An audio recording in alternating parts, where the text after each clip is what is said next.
શ્રી ગણેશાય નમઃ. હરિભક્તો, હવે જાણશું શ્રીમદ ભગવદ્ ગીતાનું મહાત્મ્ય.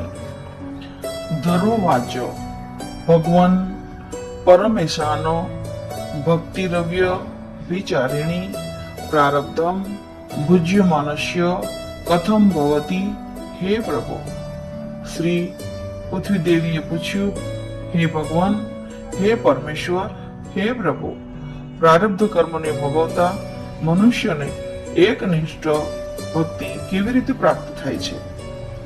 શ્રી વિષ્ણુ વાચ્ય પ્રારબ્ધમ પૂજ્યમાનો હિ ગીતાભ્યાસ્તર સદા સમુક્ત સુખી લોકે કર્મણા નોપલિપતે.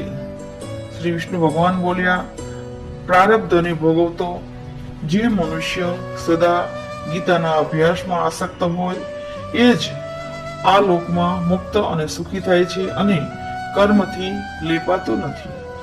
મહાપાપાદિ પાપાની ગીતા ધ્યાનમ કરોતિ ચેત ક્વચિત સ્પર્શ ન કુર્વંતી નલિની દલ મમૃતમ.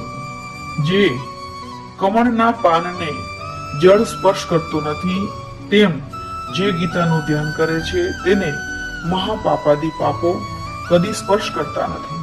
ગીતાયાઃ પુસ્તકમ યત્ર યત્ર પાઠઃ પર્વતતે તત્ર સર્વાણી તીર્થાની પ્રયાગાદિની તત્ર વૈ. જ્યાં ગીતાનું પુસ્તક હોય અને જ્યાં ભગવદ્ ગીતાના પાઠ થતા હોય ત્યાં પ્રયાગાદિ સર્વ તીર્થો રહે છે.